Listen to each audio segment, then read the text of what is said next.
A continuación, pronunciará la conferencia inaugural de estas jornadas el profesor don Mariano Fernández Enguita, cuyo título es El impacto de los cambios sociales y la inspección de educación.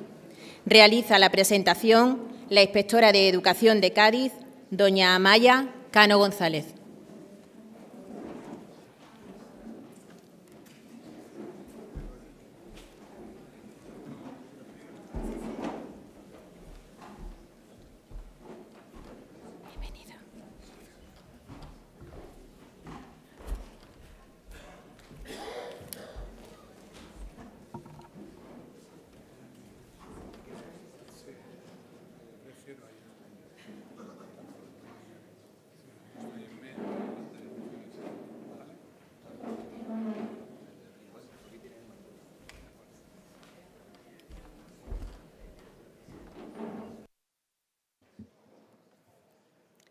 Buenas tardes a todos y a todas.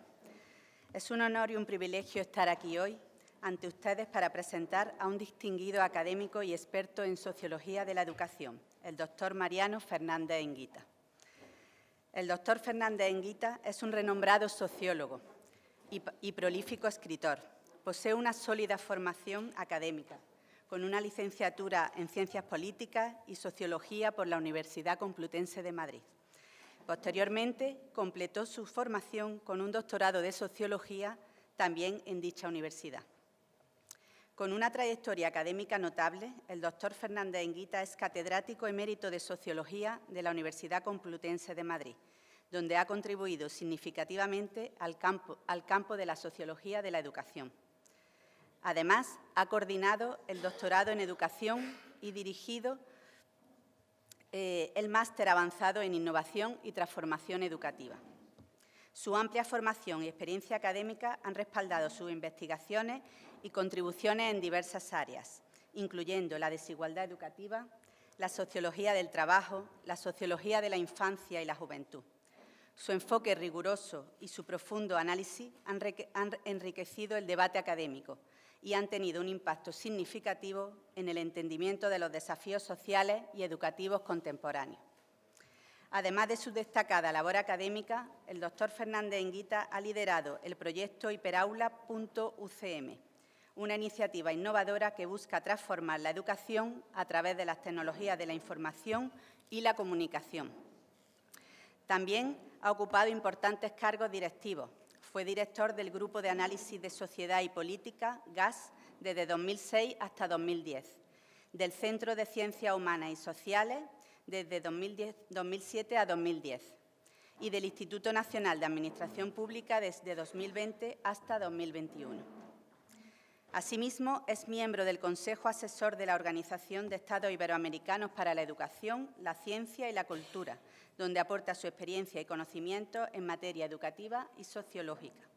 Entre sus obras más influyentes se encuentran La Escuela Examen, la construcción social de la desigualdad educativa, La sociedad del conocimiento y sus enemigos, La cara oculta de la escuela, educación y trabajo en el capitalismo y Educar en tiempos inciertos. En este contexto, es un honor presentar la ponencia inaugural de este evento, titulada El impacto de los cambios sociales y la inspección de educación. Esta ponencia promete ofrecer una reflexión profunda sobre los desafíos y las oportunidades que enfrenta el sistema educativo en un mundo en constante transformación. Sin más preámbulos, doy paso a la ponencia inaugural del doctor Mariano Fernández Enguita. Muchas gracias.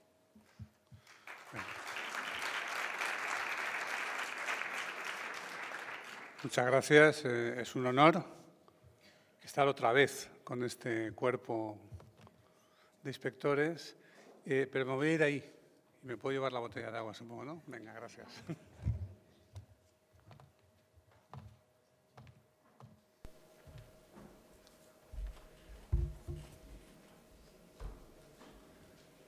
Vengo aquí, procuraré no caerme, porque ya que uno está en un marco, como suele decirse, incomparable como este, pues qué menos que subirse aquí y echar un sermón.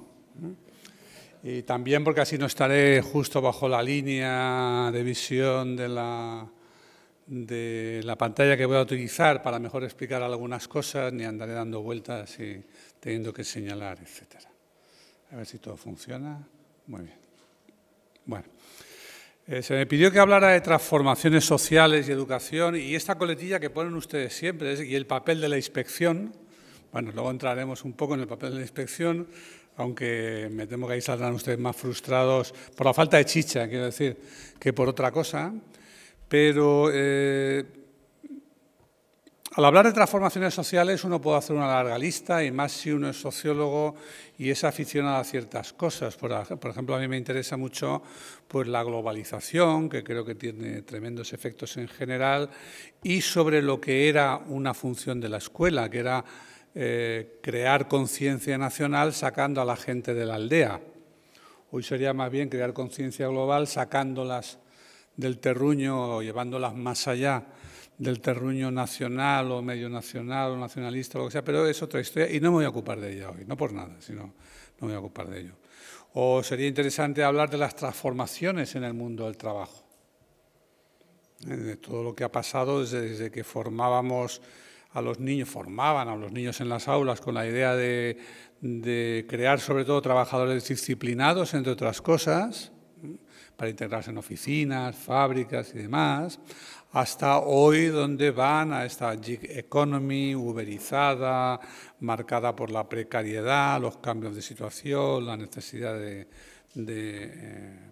recualificación constante, etcétera, etcétera. Los cambios urbanos, podría seguir la lista, pero voy a hablar de dos cosas solo. Voy a hablar de una muy general, pero muy importante para la escuela, que es casi con independencia de cuál sea el cambio y en qué dirección vaya, es imposible no hablar de ello, pero con independencia un poco del contenido, qué influencia tiene el ritmo de cambio, que para mí es esencial en la escuela y en los cuerpos que la habitan, por supuesto el profesorado y también en un sentido derivado pues la inspección, ¿no? Pero sobre todo el profesorado, que es más masivo, que aquí en España pues son 800.000 personas, ¿no? Y la segunda cuestión de la que quiero hablar es del cambio que estamos viviendo en lo que son las formas de información y comunicación, digamos que es el éter, el caldo de cultivo, el elemento básico de la educación. A veces hay que explicar que la educación es mucho más que una conversación, que tiene una materialidad, que tiene unas raíces sociales, que tal y que cual, que no es simplemente hablar o explicar bien algunas cosas, pero a veces hay que volver en sentido contrario, a recordar que todo lo que pasa en el ámbito de la comunicación y la información, de inmediato va a tener consecuencias enormes sobre la educación. No todo lo que pasa, sino todo lo que pasa trascendental. De manera que esos son mis dos temas. El primero es el ritmo de cambio. Y quisiera señalar básicamente lo siguiente. En términos muy abstractos, cambio ha habido siempre y lo habrá. No somos un sistema mecánico, ni la Tierra, ni la humanidad, ni nuestras sociedades son sistemas mecánicos, sino sistemas vivos, orgánicos, en muchos sentidos impredecibles. Siempre ha habido cambio. Lo de todo fluye no se dijo ayer, se dijo hace 2.500 años. Pero se podría haber dicho antes, vamos, de hecho también se dijo antes en otros lugares, algo muy parecido. Siempre ha habido cambio, en eso no hay sorpresas, pero hay cambios y cambios. No por si son mejores o peores, sino yo les propondría pensar una distinción. Aquellos cambios que vemos venir, que podemos prever o que creemos poder prever, que es lo mismo para el caso. Si uno prevé, sabe cómo va a ser, o cree saberlo, entonces actúa en función de eso, planifica. Si uno lo único que piensa es que de vez en cuando caen chuzos del aire y tal, bueno, pues al meterse bajo unas piedras poco puede planificar, ¿no? Entonces hay una diferencia entre el cambio que no se sabe qué sentido tiene, en qué dirección va, etcétera, y el cambio del cual se cree saber eso. O en términos de ritmo, yo diría la primera diferencia es entre un cambio que he llamado suprageneracional, en cuanto que solo se le ve sentido después de varias generaciones. Hoy podemos decir, bueno, es que Grecia cambió entre los siglos X y V a.C. de tal o cual manera, o es que en el Neolítico, o es que en Mesopotamia, o es que tal y cual, ¿no? Pero Cuando empieza a interesarnos el cambio es cuando ya no solamente es perceptible a lo largo de varias generaciones, sino que lo es de una generación a otra. Por ejemplo, hay una generación que no escribe y otra siguiente que sí. Hay una generación que vive en pequeñas comunidades familiares, tribus, etc., y otra que vive en una república, en una ciudad-estado o algo por el estilo. Hay una generación que vive sin Estado y otra que vive con. Entonces, esos grandes cambios implican que una generación va a vivir, digamos, en un mundo distinto del anterior. Por lo tanto, distinto del de sus padres y distinto del de sus mayores. ¿Cuándo sucede eso? Bueno, sucede muchas veces, depende de cuánto afinemos, ¿no? Pero podemos decir que esencialmente sucede cuando entramos en el proceso de modernización.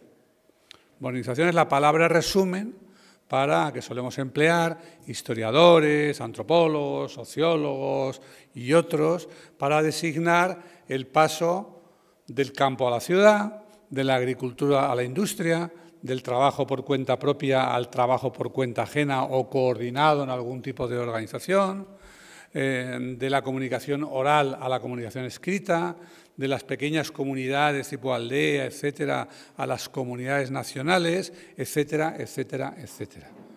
Todo eso implica cambios para los cuales los padres, cuando digo padres me refiero a padres, madres y a todo el que pase por los alrededores y tenga edad adulta o más edad que aquel que está aprendiendo, no pueden acompañar a los menores. Y como no pueden acompañarles, por esa razón esencial y por algunas más, se crea una institución para ello. Y esa institución se encomienda a una profesión. Y ese es un momento especial del sistema educativo. Yo diría el mejor.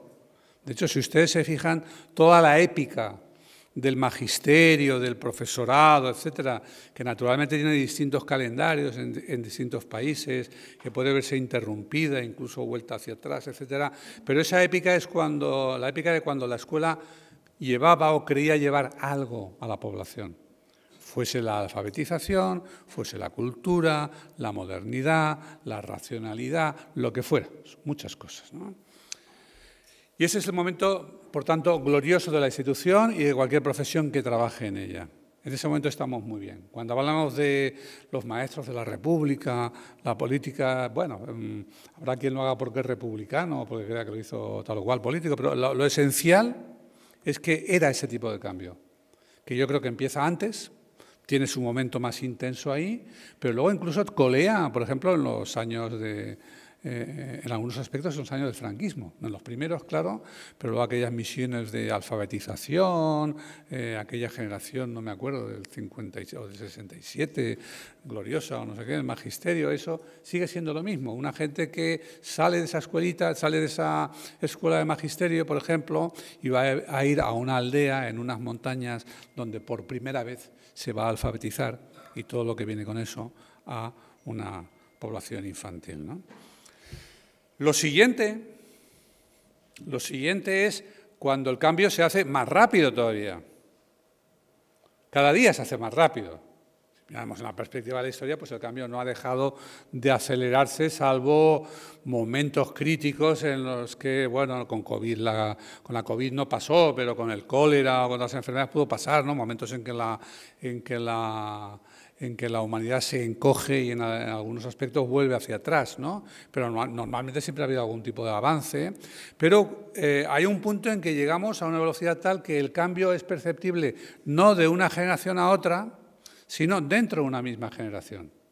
Y no me refiero a los finos analistas que lo perciben, ni a los que se dedican especialmente a eso, ni a los que miden la cantidad de dispositivos o de no sé qué que tenemos o dejamos de tener, sino me refiero a la experiencia general. A la experiencia general de que la política, por ejemplo, no es hoy como hace 20 años ni como hace 50. Y no estoy hablando de la transición democrática, no es por eso. Es aquí y en cualquier lugar. O que las formas de comunicación no son las mismas.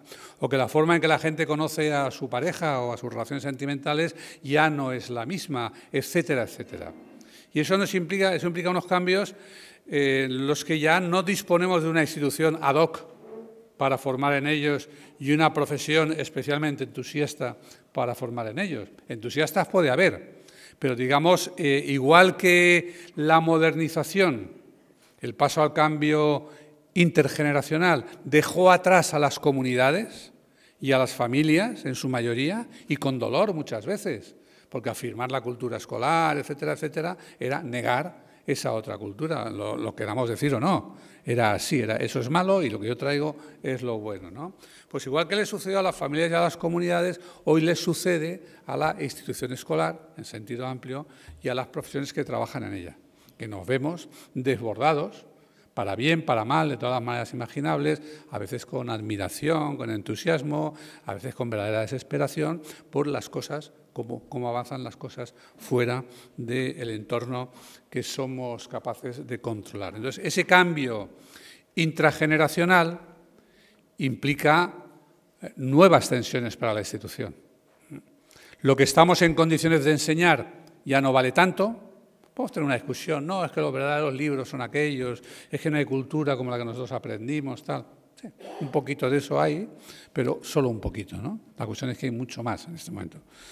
Podemos desesperar, podemos entusiasmarnos, pero el hecho es que ni la forma de la institución, ni el contenido de la institución, ni la formación que tenemos los agentes de esa institución están ya a la altura.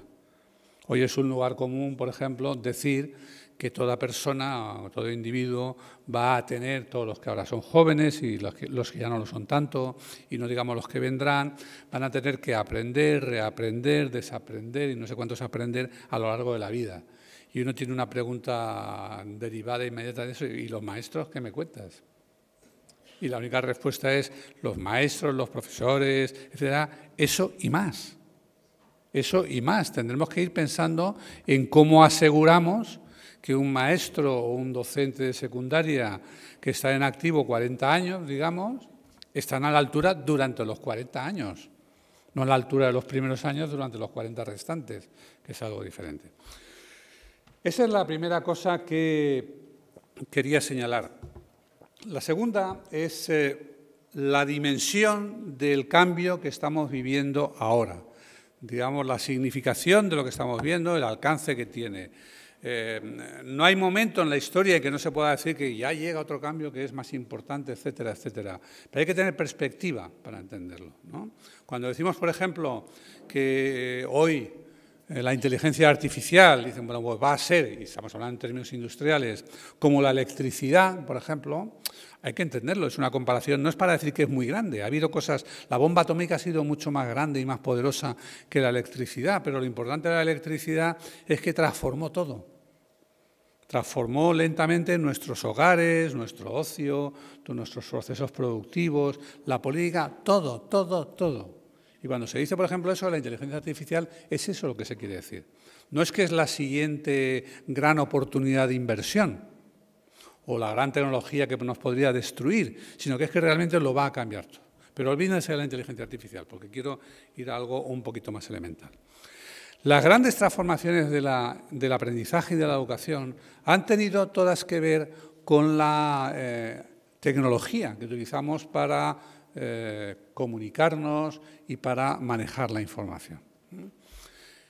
Oigo y me desespero una y otra vez a muchos profesores hablar de tecnología y educación. Ya está mal, ¿no? Luego cuando se dice eso de, bueno, son herramientas, vamos a ver las que usamos y las que no y tal, bien, bueno, vale, peor todavía, ¿no? Pero me basta con lo de tecnología y educación. ¿Qué es eso de tecnología y educación? No hay educación sin tecnología, ni ahora ni hace 2.500 años, ni hace 10.000, ni nunca. Aprendizaje sí, aprendizaje sí. Cualquier ser humano, cualquier sapiens, neandertal, cromañón, lo que sea, aprende. Un organismo unicelular aprende. Las máquinas, por supuesto, ahora, una buena parte de ellas aprende. Podemos sostener que hay una buena colección de vegetales de los que podemos explicar que aprenden. Incluso se habla de algunos minerales que aprenden. Tienen memoria o aprenden o lo que sea, pero no tenemos que ir tan lejos. Cualquier ser vivo aprende. ¿Qué quiere decir que aprende? Que aprende quiere decir que modifica su conducta de acuerdo con cómo le va con su entorno. Si va para allá y se hace daño, pues no lo repite. o procura no repetirlo. Si puede comer esto y no se muere, pues lo vuelve a comer, y así sucesivamente, ¿no? Todos los animales aprenden, y la mayoría aprenden algunas o muchas cosas mucho mejor que nosotros. Lo que no hacen los animales es educar. Empieza a haber una pequeña discusión sobre eso, pero que podemos dejar para otro día, sobre si un mono sacando termitas con una pajita y dejándose ver está educando o no, o sobre si las orcas y los delfines cuando navegan por aguas poco profundas, bla, bla, bla. No, educar, educar. Educar es lo que podemos hacer cuando y solo cuando tenemos lenguaje. ¿Por qué? Porque con el lenguaje podemos transmitir la experiencia. Con el lenguaje podemos hablar de una experiencia que nunca ha ocurrido. Con el lenguaje podemos anticipar una experiencia que debe ocurrir o que debería poder ocurrir. Con el lenguaje damos la oportunidad de aprender de la experiencia a alguien que no la ha tenido. Con el lenguaje aparece la educación. Es más, probablemente, yo no estaba allí, ¿verdad?, pero probablemente no solo con el lenguaje aparece la educación, sino que la educación es esencial para el desarrollo del lenguaje. Probablemente es su principal motor, porque ¿qué va a querer más una criatura adulta, un cromañón, un neandertal, que también hablaban, parece, o un lo que sea, que poder advertir de peligros o avisar de bienes o de lo que sea a sus crías? Y para ello tiene que utilizar y mejorar el lenguaje. De manera que inicialmente lo que tiró el lenguaje pues no fue la Real Academia de la Lengua Española ni fue ningún medio de comunicación, fue probablemente la necesidad de comunicar esas experiencias. Cuando aparece el lenguaje, aparece la educación. Es la primera gran transformación del aprendizaje, digamos, en nuestra línea evolutiva. La primera gran transformación del aprendizaje, y aunque sea una tautología, la aparición y por lo tanto la primera gran transformación de la educación es eso. Aparece el lenguaje y con él aparece la educación. Desde que hay lenguaje, esto de arriba se supone que son dos neandertales que en realidad no sabemos si hablaban o no. Ahora se empieza a pensar que sí, pero se sabe que tienen el aparato fonal o fónico para poder hacerlo, etcétera. Desde que tenemos el lenguaje no solo hemos hecho eso, sino esfuerzos diversos por simplificar los símbolos del lenguaje y los signos del lenguaje para poder llevarlos más allá, ¿no? Por ejemplo, el silbo gomero, pues claro, no expresa con tanto detalle como el habla, como el lenguaje propiamente dicho, pero llega más lejos y se oye en circunstancias más difíciles. Las señales de humo son eso, lo mismo. Los tambores hablantes, lo mismo, ¿no? Pero son todo tecnologías que son pequeñas sofisticaciones en torno a y después de aquella primera gran transformación. La segunda gran transformación es la aparición de la escritura. Cuando aparece la escritura ya empezamos a saber algo más. No solo por lo que escribimos, sino sobre todo por lo que dejamos escrito. Eso de que la historia empieza con la escritura, pues claro, es una banalidad, pero es elemental. Si no queda testimonio escrito de nada, mal podemos saber lo que pasaba entonces. Podemos mirar los huesos, las huellas y no sé qué, pero a partir de ahí casi todo son conjeturas, ¿no? ¿Qué trajo la escritura? Trajo la necesidad de aprender la escritura. Tan sencillo como eso. Si queremos tener vasijas, si queremos tener productos de alfarería, necesitamos un oficio que aprenda alfarería. Y si queremos tener escribas, sea para que registren el número de ovejas que le hemos dado a no sé quién, los impuestos que hemos pagado, la cantidad de varones en condiciones de ir a la guerra y ser movilizados que hay en la familia, o la deuda que hay con no sé quién, o lo poderoso que es nuestro rey, o lo dadivoso que fue nuestro Dios, hay que tener a alguien que sepa escribir. Y para que alguien sepa escribir, hay que enseñarle. Y aunque el aprendizaje del lenguaje es muy sencillo para un niño, siempre que no se le pase el momento, es muy sencillo para un niño, dadas ciertas circunstancias, porque en cierto modo podríamos decir, lo tiene ya asociado al ADN, no sabemos decir cómo, pero nos asombra lo fácil que les resulta aprender a hablar desde muy pequeñitos. Con la escritura no pasa de eso, nada de eso. El aprendizaje de la escritura es absolutamente artificial. es complicado, es difícil, es doloroso, ha sido siempre disciplinario y es muy difícil lograr la motivación necesaria para que un niño o una niña quieran hacerlo. Se puede hacer. Te vas a hacer una paliza si no lo haces, o te vamos a hacer muchos regalos, o es lo que más feliz haría a tu mamá, o todo el que no escribe es un desgraciado. Hay muchas formas de conseguirlo, ¿no? O quieres hablar de dinosaurios, pues si quieres contárselo a alguien que está lejos, escríbeselo. Hay muchas maneras, pero en todo caso es un aprendizaje muy, muy complicado. Y esa es la segunda gran transformación de la comunicación, la aparición de la escritura.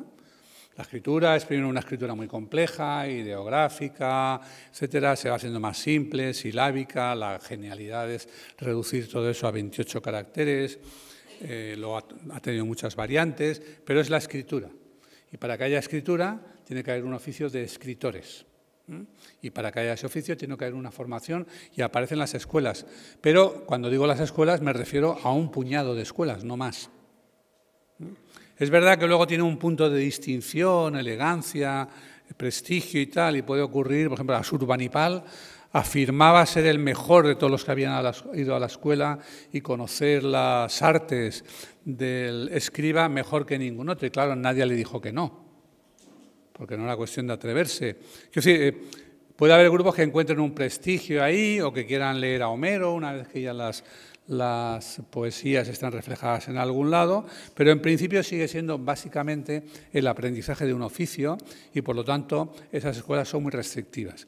Quiero decir con eso que no hay nada de un surgimiento de las escuelas, escolés griego, o antes en Babilonia o en Egipto o lo que fuera, y un progresivo crecimiento hasta el día de hoy y hasta que se cumplan los objetivos 2020. No. Hay un tiempo de oficio de escriba, incluso luego escribanos, etcétera, etcétera, y nada más. Y va a haber que esperar mucho para que llegue la siguiente gran transformación. Y esa gran transformación es la imprenta. La imprenta realmente no añade una nueva manera de comunicarse, en el sentido de no añade una manera distinta de codificar signos, significados, etcétera. No es exacto, ¿no? En realidad la imprenta mejoró mucho la escritura. Para ver la diferencia solo tienen que ir a visitar un códice miniado o las inscripciones en algún edificio de la época romana o lo que sea y tratar de leerlo. Es muy complicado. No digo por saber latín o no, sino simplemente por si se separan o no se separan las palabras, cómo se escriben, cómo es la puntuación, qué tipos de letras se utilizan. Es decir, la imprenta mejoró mucho la escritura, pero lo único que hizo fue incorporar la escritura sobre un papel. Ya se había hecho antes en los rollos, se había hecho más tarde en los códices, antes incluso se había hecho en los papiros. Ese no era el problema era conseguir que llegase a mucha gente. La imprenta hace eso y en la imprenta, claro, no es que llegue la imprenta y de repente a alguien se le ocurra, efectivamente llega la imprenta y a alguien se le ocurre, eso sucede, pero que la imprenta no llega sola.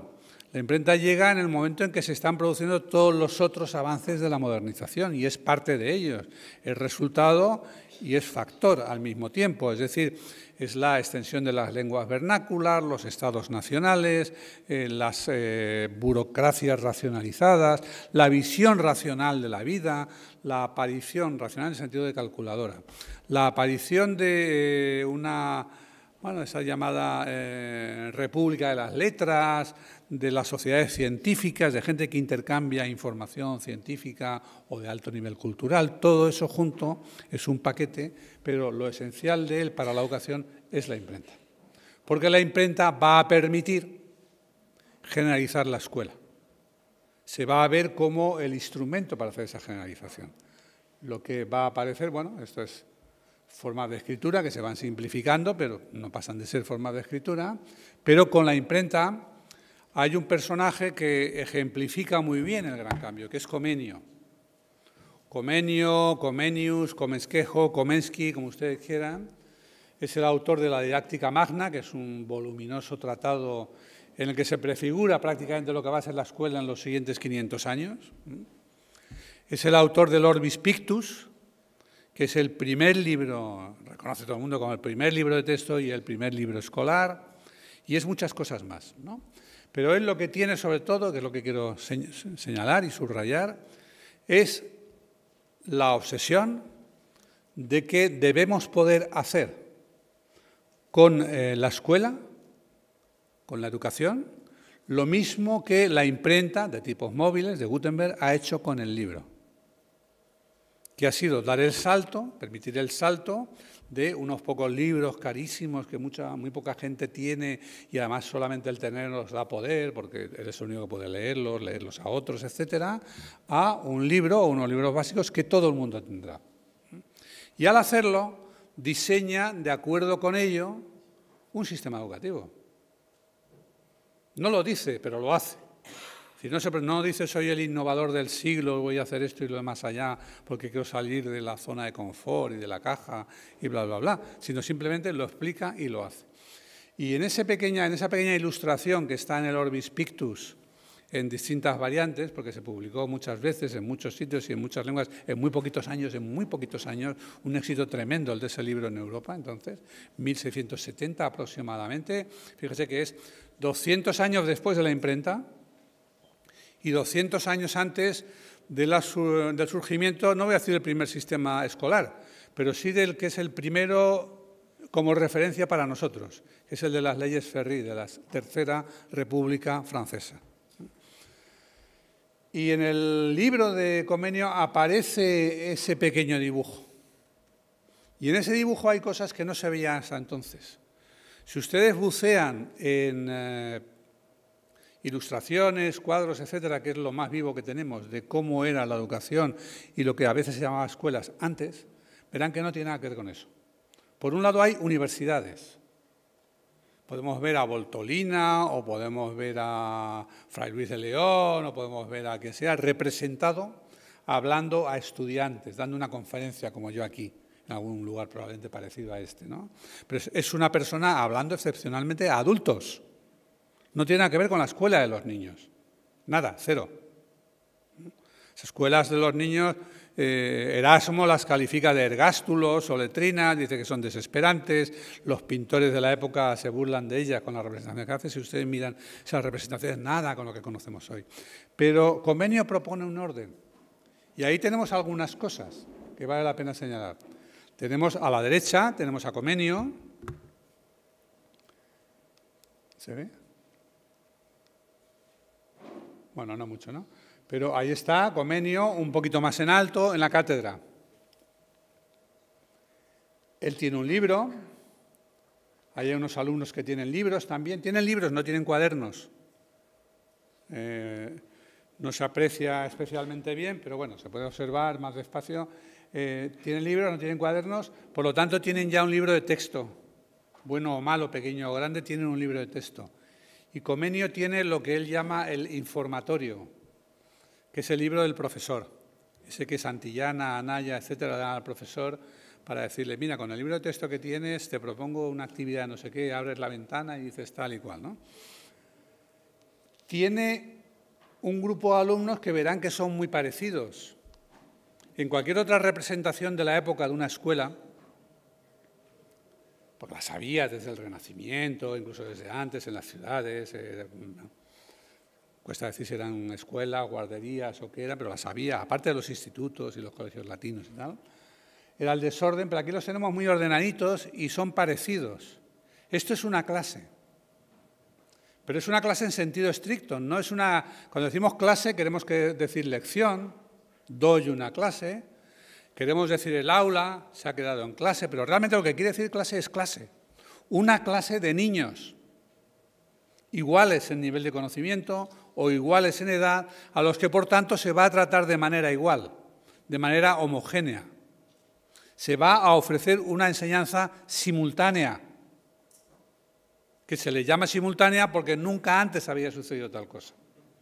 Ahí detrás realmente tiene otra clase. No es que tenga dos ayudantes y otro más porque las ratios han mejorado mucho y cosas por el estilo, no hay nada de eso. Hay dos clases. No sé si este pertenece a aquella o a esta.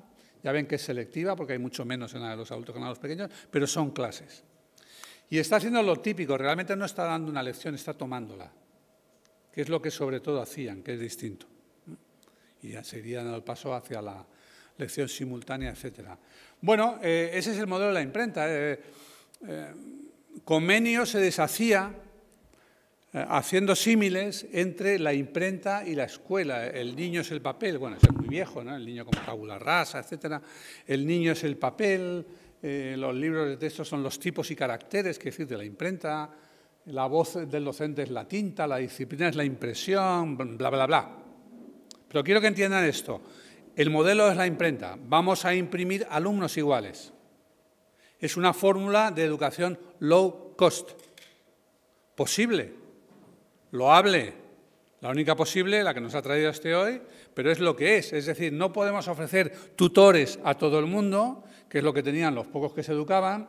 No podemos mandar a todos a algunos colegios de lujo, pues como, yo qué sé, el colegio de Quintiliano, se dice que fue el primer catedrático, el primer profesor financiado por el emperador, etcétera, etcétera. No podemos mandar a todo el mundo a esas minúsculas universidades y colegios latinos, pero sí podemos hacer esta escuela. Y con ese modelo, con ese libro de texto, con ese maestro normalista, con tal y con cual, podemos a cualquier lugar enviar unos libros de texto, un profesor, unos pupitres y aquello ya es una escuela. Y de vez en cuando, para que la cosa no se desmande, enviamos también un inspector. Y entonces aseguramos que la cosa más o menos funcione. Ahí lo tiene un poquito más grande, es lo mismo al revés, porque una vez lo imprimen al derecho y otras al revés. Fíjense otro detalle, ya se dio cuenta Comenius de otra cosa. No creo que esa sea una pizarra, tengo que averiguar más, pero se supone que la pizarra se inventó bastante más tarde. Pero la verdad es que es negra, está escrita en blanco y lo parece, ¿no? Pero hay otro invento que está ahí, que no se percibe, pero no hay que desdeñarlo, es que las ventanas están por encima de la cabeza de los alumnos. Ya entonces cualquier cosa podía distraer a un alumno de lo que tenía que hacer. No habían llegado los móviles, pero habían llegado las ventanas, por supuesto. En la cuarta gran transformación son los medios eléctricos o electrónicos. Digo eléctricos porque así los llamaba McLuhan, y electrónicos o audiovisuales porque así los llamamos nosotros. Bueno, son muchos, pero vamos, los esenciales son el cine, la radio y la televisión. Y ahí podríamos incluir la primera informática y, en fin, también el telégrafo, el teletipo y otras cosas, pero lo esencial es que quiero señalar es que estos medios todos llegaron diciendo, por lo menos los que los vendían, pero también otros muchos entusiastas que no los vendían, sino que querían comprarlos o que los comprara el Estado, diciendo que esto era estupendo, porque qué mejor que ver la caída del Imperio Romano en una película bien hecha en vez de un libro que nadie quiere leer. Que mejor que ver muchas cosas. Edison decía que en el futuro no se estudiarían los libros, sino en el cine. Él tenía los derechos de la patente del cine, por lo tanto era parte interesada, ¿no? Pero bueno, lo decía y mucha gente se lo creía. Pero eso nunca sucedió. Hubo muchos intentos de introducir estos medios en la escuela, hasta ayer, sucesivas andanadas. En algunos momentos jugaron un papel importante, pues por ejemplo, donde no podían llegar maestros y escuelas. Por ejemplo, la escuela por radio en Hawái o en Canarias tuvo una importancia elevada, ¿no? Hubo programas muy buenos, pues yo qué sé, Sésamo Street tuvo resultados muy interesantes en enseñar a los niños a leer las primeras letras, etcétera, cosa que no se había conseguido antes y a menudo no conseguían las escuelas. Es decir, hay muchos logros pequeños, grandes y medianos, pero nunca entró eso plenamente en la escuela por dos razones. La primera es porque ya había un profesorado hecho a trabajar de otro modo y quería seguir trabajando del otro modo, como hoy. Eso no hay nada nuevo. Pero la segunda, hay una parte en la que el profesorado tenía toda la razón. Y es que una televisión, ahí están viendo una clase por televisión, puede ser muy rica para ciertas cosas, pero es tremendamente rígida, tremendamente rígida. Si ya el libro de texto y el programa son un dolor, una película que es necesariamente secuencial, que depende de un aparato muy complicado, que hay que manejarlo, que no se funda, no se rompa en ese momento, si se rompe es carísimo, no puedes interrumpirlo, no sabes cómo interrumpirlo bien, es todo muy complicado, no encajaba. Entonces, digamos, las tecnologías de la cuarta gran transformación, que son los audiovisuales, pues siempre llamaron a la puerta de la escuela, ofrecieron cosas interesantes, fueron acogidas hasta cierto punto, produjeron muchos fiascos y el final siempre fue que la El mundo audiovisual despreciaría al educativo por ser tan aburrido y tan carente de interés, y el educativo despreciaría al audiovisual por ser tan banal, tan trivial, tan entregado al espectáculo, etc. Y en esta estamos, porque la escuela sí que tuvo, por cierto, además, otra transformación al margen de eso, que fue que después de unos siglos construyendo la escuela primaria y muy poquita secundaria y superior, se universaliza la secundaria. Y cuando hoy enumeramos los problemas, antes de llegar a los móviles y a la pornografía, enumeramos los problemas del sistema educativo español o cualquier otro, enseguida diremos el fracaso escolar, el abandono escolar, la no orientación hacia la formación profesional, no sé qué, son problemas de esa cuarta gran transformación educativa, esta vez al margen de los medios de comunicación, salvo por el conflicto, por ganar la atención de los jóvenes, que no ha funcionado como se quería, ¿no? Una vez dijo Emmanuel Todd, de forma un poco cruel, pero yo creo que con un punto de razón, dijo, el gran éxito del siglo XIX fue generalizar la educación primaria y con ella la escritura, que durante milenios había sido o se había visto como un arte esotérica en manos de sacerdotes, chamanes y demás. Dice, y el gran fracaso del siglo XX ha sido la incapacidad de generalizar con éxito la enseñanza secundaria. Y así es. No se ha generalizado con éxito la escolarización.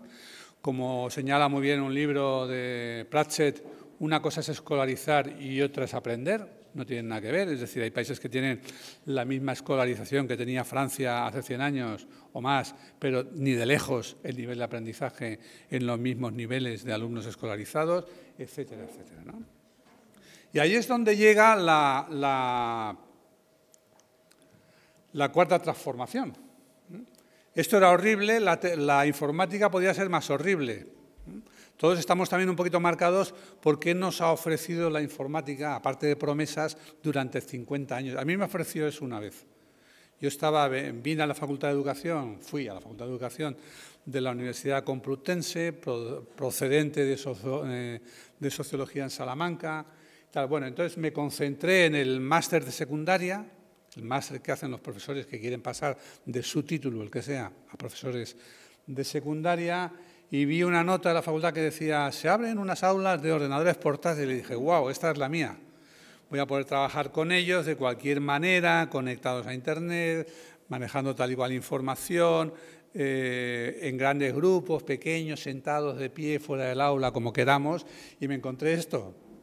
Me encontré esto que a mí me parece realmente grotesco, ¿no? Por eso guardo la fotografía y de vez en cuando la pongo en la facultad también.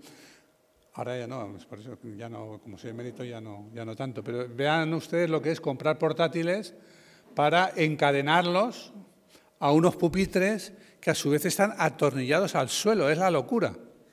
Y a nadie le parecía mal. Y cuando yo protesté y monté en cólera por eso, siguió así.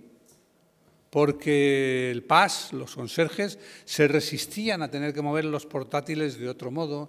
¿Y qué pasaría si estuvieran desatados? Pues, por ejemplo, que se podrían enchufar, porque ya hay cadenas, pero no hay enchufes. En fin, delirante, ¿no? Pero quiero decir con esto que también la informática ha entrado como un caballo en una cacharrería muchas veces en la educación.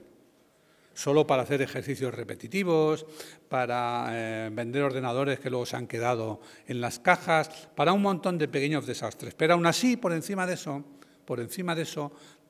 vivimos y tenemos que comprender que vivimos una seria transformación digital. La vivimos en todos los aspectos y la vivimos en la educación, porque ahí llega una cosa ya, está ahí, la tenemos cualquiera, es el móvil asesino, o el ordenador portátil o de mesa o la tableta, que yo llamo el artilugio o la trinidad digital, porque reúne tres cosas de una enorme potencia. La primera es un dispositivo personal, que es una idea con la que se obsesionó aquel señor de arriba, Alan Kay, que lo que está mostrando es una cosa de cartón. En la época, en el 68 o algo así, pero estamos hablando de lo que él cree que debería ser un dispositivo personal que podría ser utilizado por los niños y trabajaron sobre eso en Palo Alto y más o menos lo hicieron y, bueno, es otra historia más larga, Pero, quiero decir, un dispositivo que tiene todas las formas de entrada y salida. Es un dispositivo que amplía nuestros sentidos, que es lo que explicaba McLuhan. Los medios son las ampliaciones o las extensiones de nuestros sentidos. Bueno, pues ese dispositivo mira, oye, ve, escucha, pasa de voz a texto, de texto a voz, de voz a imagen, de imagen a texto, está aprendiendo a oler ya, que es puede producir sensaciones con por ejemplo, dispositivos o periféricos ápticos, ¿no? Estos que se utilizan en realidad virtual. Puede hacer que lea a un ciego con una pequeña superficie automática de Braille. Tiene enormes capacidades que nosotros por separado normalmente no tenemos y que desde luego ni el libro ni nada que viniera con él tenía, ¿no? El segundo elemento es el software. El software, aparte de ser un montón de números, que en realidad ya nadie necesita conocer, ya se puede programar software sin saber software, si no te buscas quien lo sepa, no pasa nada. Pero lo interesante del software es que soporta todos los medios. Es decir, que el software escribe, el ordenador escucha o marca o saca una voz o lo que sea. El software convierte todo eso en números. El software es el medio de todos los medios. Así como, por ejemplo, el Orbis Pictus de Comenius, pues era un libro, un medio, que sirve de medio a otro medio, el texto, que es lo que contenía la cartilla, pero al mismo tiempo también tenía ilustraciones, con lo cual sirve de medio a la imagen. O igual que el cine empezó representando el teatro, sirvió de medio a otro medio. Después empezó a crear sus propias leyes, que no se ajustaban ya a esto de tener un rectángulo con una pared de menos, como en las salas de teatro, sino que podía recurrir, utilizar otros recursos. Bueno, pues el software también. Pero el software es hoy literalmente el medio de todos los medios, o como decía el propio Kay, el medio de todos los medios que existen y los que vendrán. Porque efectivamente han ido apareciendo otros medios, otras formas de vehiculizar información, etcétera, etcétera, después, y se han podido incorporar todos al software. Y, en particular, eso ya significa que el software es hipermedia, pero lo es también en otro sentido. Cuando decimos hiper, como ustedes bien saben, lo primero que tenemos, aparte del hipermercado, que tenemos en mente es el hiperenlace o el hipertexto. Es decir, el enlace entre dos textos. Pero cuando empezó el enlace entre dos textos, ya se empezó a comprender enseguida que se podían enlazar dos textos o cualquier otra cosa. Es decir, que había hipertexto, pero había hipervídeo, había hipersonido, había hiperimágenes, etcétera, o de manera general hipermedia. Se llama hipermedia a la capacidad de pasar sin fricciones de un medio a otro, sin dificultad. Si es con mucha dificultad, no. O sea, si tengo que traer a una persona que cante para que llegue mi voz más lejos o a otro lugar, entonces ya no es hipermedia. Es una extensión que requiere estar en otro lugar, con otras capacidades, en otro momento, etcétera. El hipermedia no hace eso. Y el tercer elemento es la conectividad. La conectividad que implica hoy no solamente que podemos acceder a toda la información imaginable, demasiada, ese es nuestro problema, sino también que a través de la conectividad se pueden aumentar las otras capacidades del artilugio. Es decir, podemos conectar a más software en la nube, podemos conectar a más información que no cabía en el pequeño dispositivo, podemos hacer prácticamente lo que queramos, ¿no? Entonces, eso es un dispositivo de una capacidad, de una potencia, de un poder que altera radicalmente cualquier ámbito al que llegue. Y lo está haciendo, lo está haciendo. Entonces, claro, nosotros podemos decir, bueno, pues muy bien, hablaremos de ello en la escuela. No, pero no es eso. Eso es como si los maestros del siglo XIX hubieran dicho, hablaremos de los libros en la escuela. Vamos a hacer algo sobre los libros. En enero dedicaremos 2 días a los libros. Mientras tanto, vamos a seguir repitiendo las oraciones, leyendo el Corán o el catecismo o lo que sea, que lo leo yo, lo escucháis vosotros, lo repetís. No. Un medio es un medio y cuando tiene una potencia suficiente, pues sustituye a todos los anteriores. No los elimina. Simplemente los recoge y los mejora. Oímos permanentemente lo de el último libro este de Smurjet, que es este autor que dice que todo el mundo se está volviendo cretino por las pantallas. Se llama Más libros y menos pantallas. Más libros y menos pantallas. ¿Qué tiene narices? Yo leo eso y digo, ¿de qué está hablando este hombre? ¿Cómo que más libros y menos pantallas? Él quiere decir más códices y menos pantallas. O a lo mejor quiere decir más libros y menos mensajes en TikTok. Pero un libro es un libro. Tanto si está en papiro, como si está en un rollo, como si está en un códice, como si está en un libro de bolsillo, como si está en un ebook reader o en un iPad o en una pantalla gigante, donde sea. Yo soy un fanático de los libros y tengo que decirles que hace mucho tiempo que empecé a tirarlos de papel y que no tengo ningún interés, si puedo, en leer ningún libro en papel que se pueda leer en un lector electrónico. ¿Por qué? Porque hay un montón de cosas que puedo hacer que no puedo hacer con el papel. Y estoy hablando de trabajar, no de colocarlos en la pared por su aspecto decorativo y tal. Soy autor de libros, me encantan, los adoro, me gusta cómo huelen, tocarlos, me gusta recordar las portadas. Era mi manera de rellenar las paredes, casi no conocía otra, hasta que comprendí que ni me interesaba seguir así, ni había por qué hacerlo así, ¿no? Bueno, todo eso está marcando unos cambios sustanciales en el ámbito de la educación. Cuando hemos llevado esos hipermedia, o cuando han ido abriéndose paso esos hipermedia en los centros, claro, ya no estamos con un libro. Fíjense ustedes que palabras como lección, lector, etcétera, provienen de los tiempos todavía en que solo había un libro y el lector, que era el profesor, venía con el libro y se lo leía a los alumnos que no lo tenían. Superamos esa escasez, pero todavía hoy, digamos, la columna vertebral de lo que se aprende y no se aprende en la escuela, ya sé que hay mucha innovación y muchas cosas y otra gente hace otras cosas. Eso siempre ha pasado. Casi siempre también luego tiende a disolverse ya que volvamos a la corriente principal. Pero, digamos, lo que articula realmente el aprendizaje y la enseñanza de la escuela es el libro de texto. Lo demás son variantes sobre el libro de texto.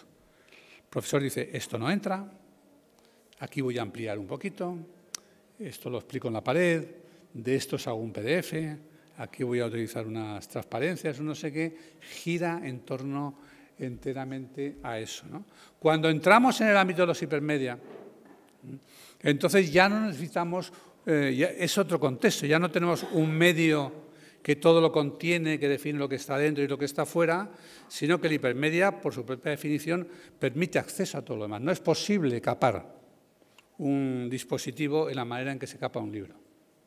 Un libro es lo que es, no tiene nada más. Es más, podemos exigir que no se escriba en él. Con un pequeño ordenador o un móvil o una tableta no se puede hacer nada, aunque se ha hecho, Ha habido tecnologías para que el profesor vigile todo lo que el profesor tiene en su cuaderno, para que el alumno hispanohablante de una escuela de inmersión no pueda hacer que el ordenador le traduzca una lección en catalán a castellano. Se ha hecho de todo para manipular eso, pero no es posible. Tiene demasiada fuerza como para poder contenerlo fácilmente, ¿no? Entonces, llegamos a ese contexto hipermedia al que me refería. Entramos en aparece en la escuela lo que llamaría hiperrealidad, y no me refiero a posmodernismos de ningún tipo, me refiero simplemente a que la escuela ha funcionado en gran medida con representaciones muy pobres de la realidad, esas que vamos a ver a los museos pedagógicos, el mapa, la foto del jefe de Estado, un esqueleto de plástico y media docena de cosas más, que están bien, pero son representaciones limitadas y pobres, a que podamos tener prácticamente cualquier cosa. Es decir, que podamos viajar como un pájaro simplemente con un navegador o con Google Satélite, o a que podamos entrar dentro de un volcán con un programa de realidad virtual. Tenemos una enormemente mayor capacidad de representación de la realidad, porque eso es lo que hace la educación. Lo que hacemos en educación, sobre todo, es hablar de cosas, acciones, gente que no está ahí, porque no queremos limitarnos a lo que está ahí, lógicamente, ¿no? Cuando hacemos eso, nos sobra el espacio organizado que hemos heredado. El espacio del aula, ese que apuntaba Jacomenio, era para que un profesor se dirigiese a todos, para que los viera a todos, para que los alumnos no vieran a nadie, más que al profesor, la espalda del niño delante y poco más.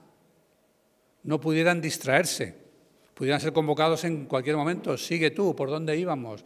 ¿Qué me han dicho? ¿Qué han preguntado? ¿Cuál es la respuesta a esto? Eso es una manera de control completamente panóptico, pero cuando entramos en otro tipo de utilización de los medios, etcétera, ustedes verán que muchos de estas escuelas innovadoras rompen esa estructura del aula. ¿Por qué? Porque quieren que los alumnos trabajen un rato en pequeño grupo, otro grande, otro rato por su cuenta, unos de un modo y otros de otro, y entonces aparece lo que llamo hiperespacios. Hiperespacios porque recuperamos las 3 dimensiones que no están dadas, como estaban en esa clase en ese aula de los bancos atornillados, ¿no?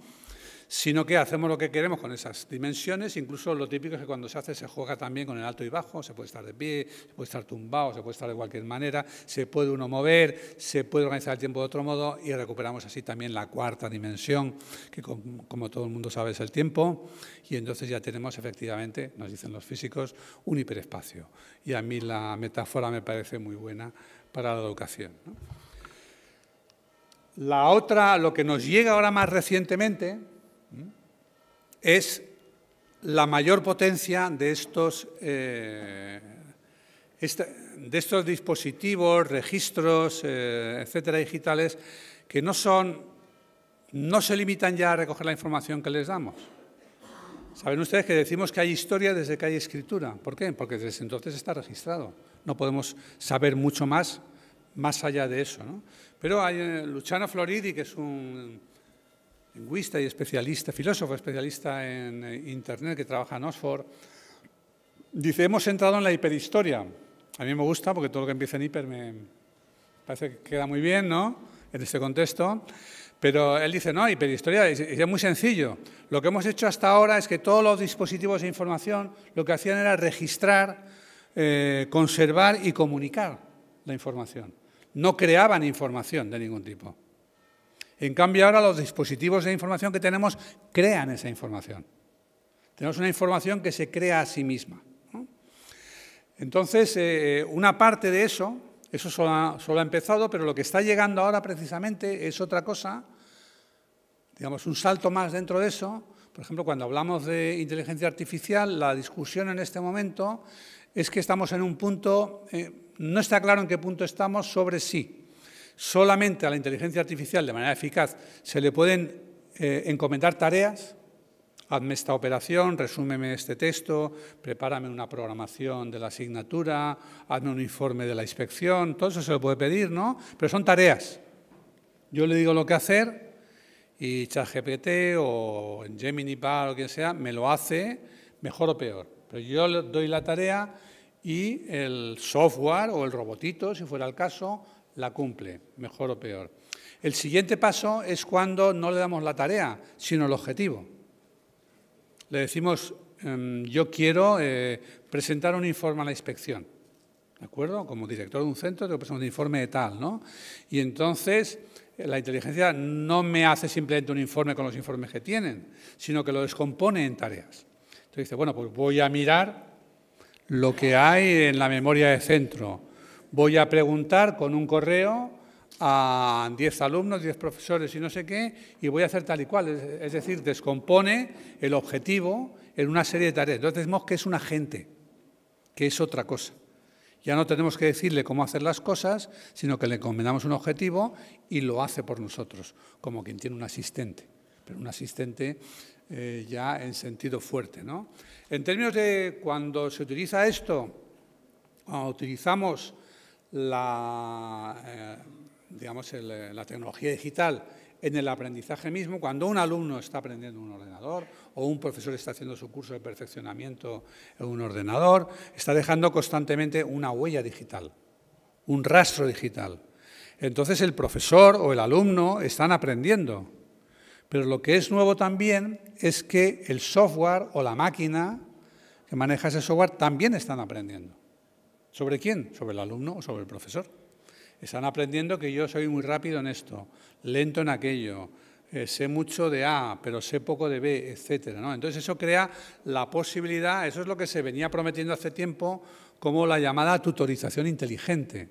Lo que pasa es que la tutorización inteligente era sobre todo, podía ser muy elemental, podía ser, si dices bien, Skinner diseñó una máquina, que era una máquina de enseñar, que si dabas la respuesta correcta te daba una chuche. y si no la dabas, pues tenías que repetir, ¿no? Que puede ser muy elemental.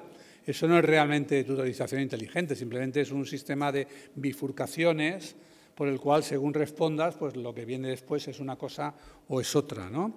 Pero eso hoy está muy desarrollado.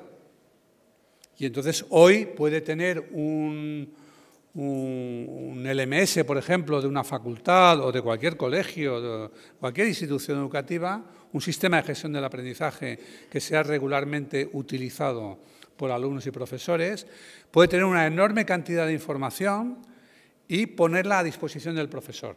Eso hoy no pasa, se lleva mucho tiempo prometiendo, no pasa, e incluso es un problema si pasa, porque sería una tarea más para el profesor.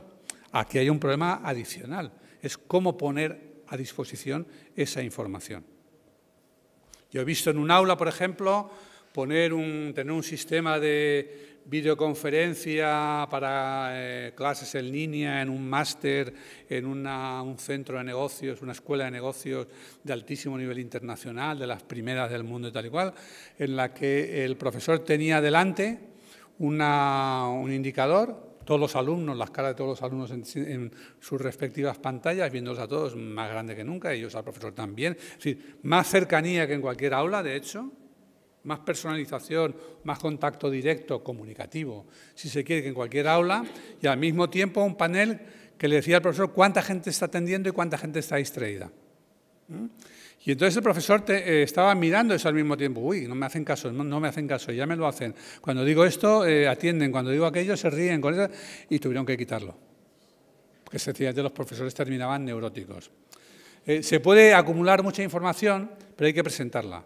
Cuando vamos en un automóvil, tenemos mucha información en el panel de control, pero lo importante es que la vemos de un vistazo. Si podemos ver esa información de un vistazo, entonces la tecnología digital podrá ofrecer una enorme cantidad de información de mucho valor. Imagínense, un poquito de ciencia ficción, nos ponemos las gafas, nos regala el centro, nos da a todos unas gafas Ray-Ban de estas de Facebook, que yo no me he puesto. Las de Google sí lo hice y eran incomodísimas, pero estas parece que no, imagina yo. Y entonces estoy pasando por ahí y las gafas de vez en cuando me dicen que esa alumna hace un mes que no viene, solo eso. Que aquel alumno cada día es mejor. Bueno, sin molestar mucho, ¿no? Como me dice el cuadro de mando de mi automóvil, que estoy pasando de 120 o que se enciende el piloto rojo del aceite o cosas de ese estilo, o que haya un radar, ¿no? Si he puesto el móvil. Bueno, pues si conseguimos sintetizar y visualizar esa información, eso va a ofrecer un recurso muy importante al profesor, pero hay que hacerlo bien, no vas a tener la información.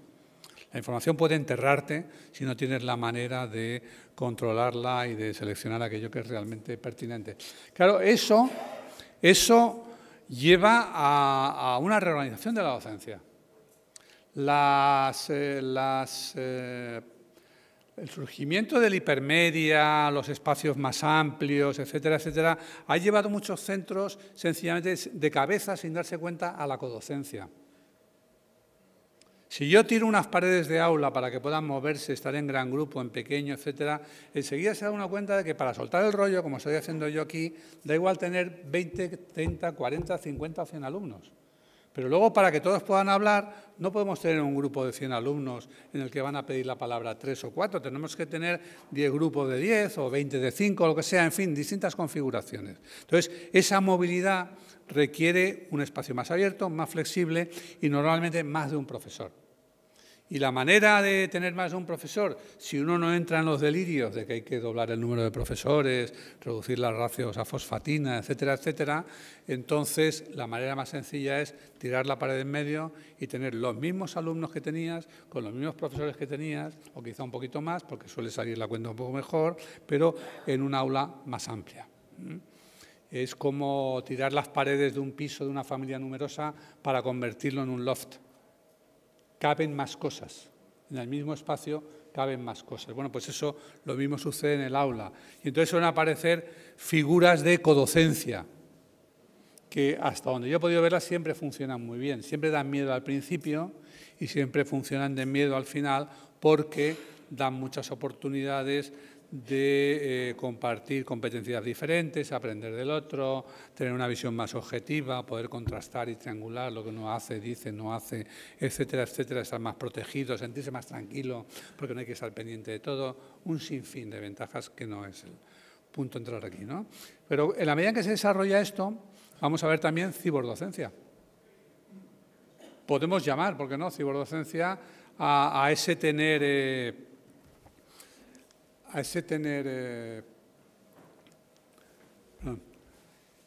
un pequeño cuadro de mandos, unas pequeñas gafas que te dicen este alumno va estupendo, este va mal, o estos son los que tienen problemas, estos son los que no, estos son los que les encanta hacer esto, estos son los que lo odian, etcétera. Bueno, o tener lo que se nos va a ofrecer, lo que tenemos al alcance ya, ¿no? Toda la promesa de la tutorización inteligente que consistía en eso, si aciertas te pongo esto y si no aciertas te mando por allí, vuelvo a la lección 14 o salta a la 28, etcétera. Hoy día es mucho más rico, mucho más interesante la posibilidad de que un alumno pueda, por ejemplo, interactuar sin límites con un chat conversacional. Eso es una clase típica. En estos días parece que hay una huelga por las ratios, ¿no? Yo explicaba el otro día a un grupo, supongamos que tenemos un profesor que tiene una asignatura de 30 alumnos, 3 horas a la semana, por lo tanto tiene 150 minutos con sus alumnos, utiliza 75 en la mitad para darles una lección frontal y otros 75 para atenderlos uno a uno. Ya es mucho suponer, ¿eh? Nos ha perdido un minuto de los 150, tal. No tiene por ser así, pero vamos, no es insensato el modelo. Supongamos que bajamos de 30 alumnos a 25.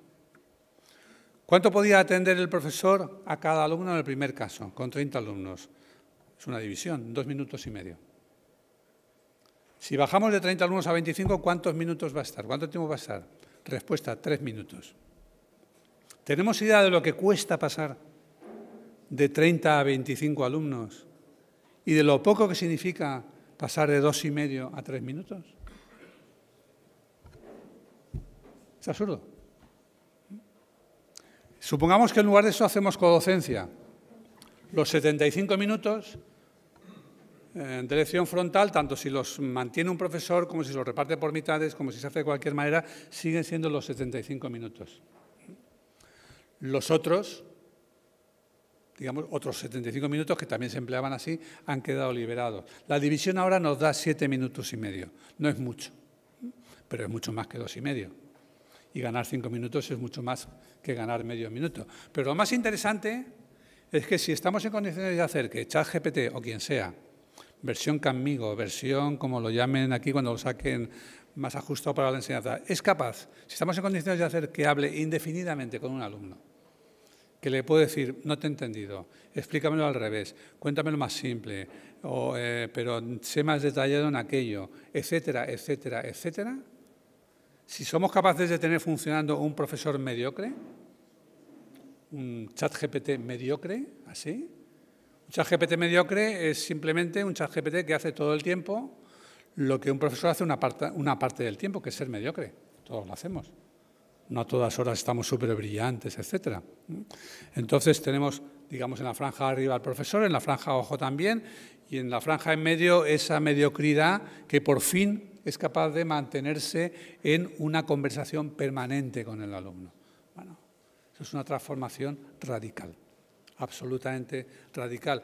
Por esa línea de codocencia y ciberdocencia en el ámbito de la transformación digital es por donde yo creo, francamente, que irán los tiros. Y quiero terminar con una observación sobre la inspección. En realidad, muchas de las cosas que yo hago, que he hecho en los últimos 5 o 6 años, tengo que decir que se las debo a la inspección. Una vez me invitaron a un encuentro parecido a este, no voy a decir dónde, ni cuándo, ni nada exactamente, no importa, no indaguen, y el programa de esas jornadas de la inspección tenía esas 2 ilustraciones. Yo acababa de sacar un libro que se llamaba La educación en la encrucijada, y entonces una parte del libro pues hablaba, entre otras cosas, de la tecnología, el aula del futuro, de este rollo. Y entonces me llamaron a esto y esas 8 ilustraciones, bueno, la de arriba es un cuadro de Anker y la de abajo es una fotografía presente. La de abajo viene de aquí. Vean que esa misma fotografía aparece, en este caso, en el centro, en la página web del Centro de Internet y Sociedad. Es un centro de la India, no crean que de la India no piensen que estamos hablando de gente con vacas flacas y tal. La India tiene unas industrias más potentes. Piensen ustedes que Microsoft la preside un indio, Google lo preside un indio y medio Palo Alto lo preside algún indio de la India. Bueno, pues allí en este centro presentaban eso como la Digital Classroom, concretamente el aula digital en la era de Wikipedia. Y yo vi eso y la verdad es que me sonó raro y no me gustaba, porque si miraba para atrás, a mí me gusta más el dibujo de arriba que el de abajo. Es decir, si lo de arriba es el pasado y lo de abajo es el futuro, francamente tenemos un problema. Entonces indagué un poco más sobre esa fotografía y siguiendo la pista a través de esa institución india, pues llegué a lo que era el origen, porque además ese verde y ese suelo me sonaban, como le sonarán a cualquiera. Es una fotografía que hace un profesor interino en Valencia, le han traído la pizarra digital, está proyectando una cosa, ahora veremos cuál, y la publica y dice, muy interesados por la novedad, veremos lo que dura. Eso nos dice algo sobre qué vio el profesor en la tecnología, la posibilidad de entretenerles y no más, ¿no? Vamos a ver lo que dura la novedad. ¿Qué metió dentro? Un ejercicio de un libro de inglés. O sea, si antes decíamos que la televisión llevaba al paroxismo lo que había sido el libro de texto, esta manera de integrar la tecnología lleva al paroxismo del paroxismo lo que puede ser el esfuerzo consciente por hacer una clase que no pueda interesar absolutamente a nadie, ¿no? Y entonces, bueno, pues eso me lo dio la inspección. Hombre, yo ya sé que en la inspección hay gente de todo tipo y que unos lo ven de un modo, pero me dije, bueno, esto hay que renovar esta visión de algún modo. Prefiero efectivamente la ilustración de Anker, que por lo menos está viva, daría para un artículo lo que se ve ahí sobre quién hace qué, la mezcla de edades, hombres, mujeres, qué llevan en las cestas, a qué entienden, a qué no, etcétera. Pero, bueno, eso es para otro día, ¿no? La pregunta de la inspección, para mí, siempre me he encontrado con la misma. Bueno, ¿y en eso qué pinta la inspección? Y yo no tengo la respuesta, la verdad. Lo único que tengo es claro que ustedes suelen tener un problema existencial, que es qué se puede hacer con la inspección. Siempre veo la misma discusión, ¿no? La de tenemos que ser un órgano controlador, más o menos, que controla la legalidad, el cumplimiento, etcétera, etcétera, o tenemos que ser un órgano dinamizador, que tal y cual. Es lo mismo un buen inspector que un inspector bueno. Tenemos inspectores de este tipo y de los otros, ¿no? En la República se nos dijo que hiciéramos tal y en el franquismo cual. Yo creo que para mí la explicación de por qué la inspección existe es muy sencilla, porque está en todos los libros no de educación, sino de organización. Es lo que se llama span de control. Cualquier jefe tiene una capacidad limitada de controlar a un número de subordinados. Entonces, como las administraciones tienen muchos colegios, muchos, pues necesitan órganos intermedios. Y ese órgano intermedio es la inspección, básicamente. Entonces, la inspección es el puente, en un sentido u otro, entre los centros educativos y las administraciones. Ahora, ¿qué estén haciendo las administraciones y qué estén haciendo las escuelas y cómo veamos a unas y otras en un momento histórico determinado es lo que va a determinar, yo creo, lo que va a empujar a la inspección en un sentido u en otro. Si la escuela es un sistema que cambia poco, el papel de la inspección no puede y no debe ser otro que el de controlar que ese sistema funcione regularmente. Que funciona bien, que funciona engrasadamente, que no hay anomalías, que hace lo que tiene que hacer, etcétera, etcétera. Si la escuela, por el contrario, decimos es un sistema o un subsistema social que se enfrenta a una potente ola de cambio y que no solamente se ve empujado como cualquier otra institución, sino que es nuestro instrumento para hacer factible ese cambio, para evitar los peores costes y obtener los mejores o más deseables beneficios de ese cambio, entonces el papel de la inspección tiene que ser dinamizador. ¿Puede hacerlo? Ahí tenemos la misma dificultad que con los profesores. Los pusimos ahí en un momento dado, hacían muy bien lo que tenían que hacer en ese momento, las circunstancias cambian, el suelo se mueve bajo los pies, ¿cómo hacemos para que eso siga funcionando? Las empresas se lo plantean en términos muy claros. O formo a mis trabajadores o los echo y traigo otros nuevos de fuera. La administración no lo puede hacer así, pero la disyuntiva es la misma. ¿Cómo hacemos eso, no? Cómo se entienda lo que es y en qué momento está el sistema educativo es para mí lo que puede ayudar a acercarse a una respuesta a qué puede hacer y debe hacer la inspección. Pero eso ya es tarea para ustedes. Nada más y muchas gracias.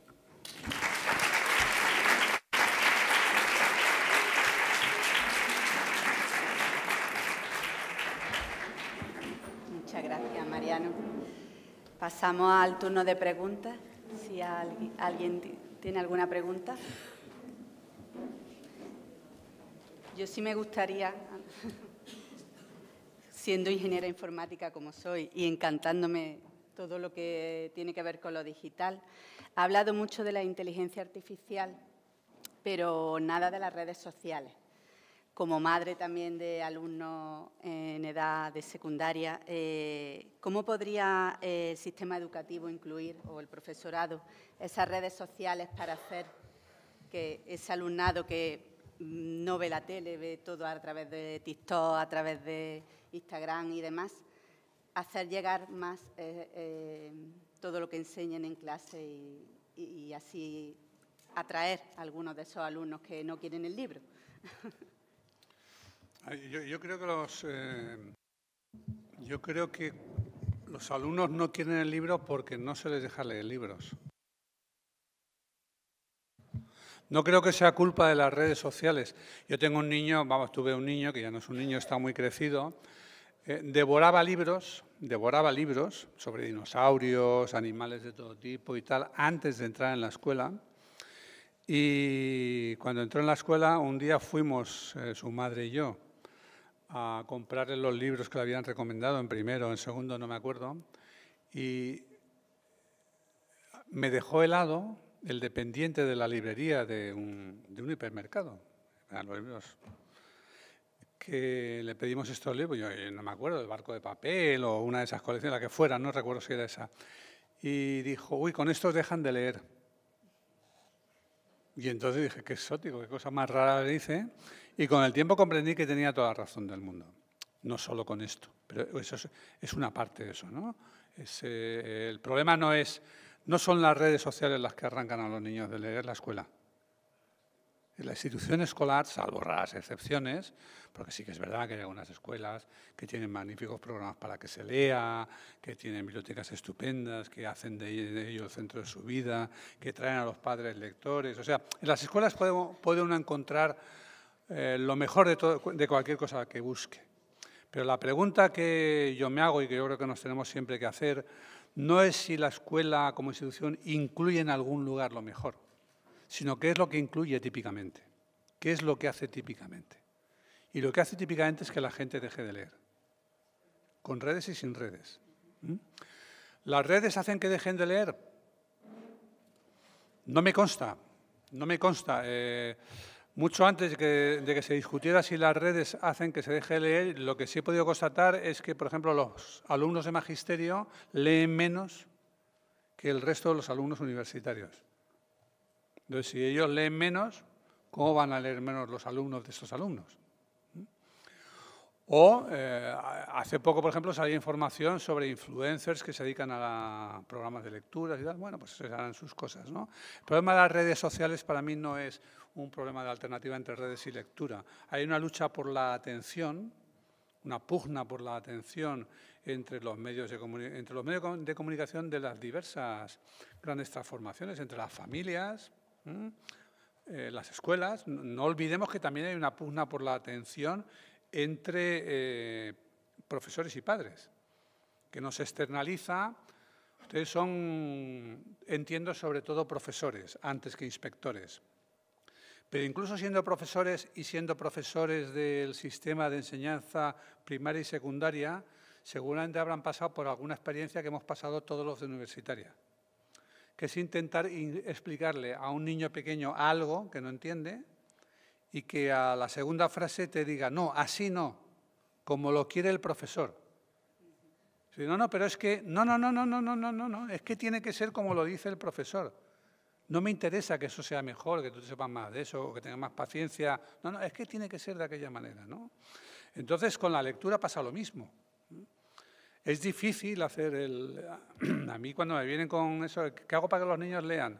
Otro día me lo preguntaba una amiga con un niño de 12 años, pues darle El guardián entre el centeno, o dale algo de Hemingway, no le des Fray Perico y su borrico, porque eso aburre a las ovejas, ¿no? El problema de las redes sociales es más amplio, es más gordo, no tiene que ver particularmente con la lectura, ahora les achacamos todo, ¿no? Ahora los últimos meses han sido sobre los móviles y la distracción y la adicción, ahora viene la pornografía, oímos lo que queremos oír, esencialmente, no lo que queremos oír, no lo que nos gusta, no lo que pensamos que nos gustaría oír, sino lo que nos confirma en lo que tenemos, en lo que tememos sobre todo, ¿no? Y va a haber mucho ruido a ese respecto, pero yo creo que las redes deben regularse por sí mismas. Perdón, quiero decir, deben ser reguladas por sí mismas, no por Zuckerberg. Son los gobiernos, la Unión Europea, etcétera, los que tienen que decidir que no se puede utilizar el sistema de like no sé qué o don't like no sé cuántos, o no se puede potenciar la dopamina.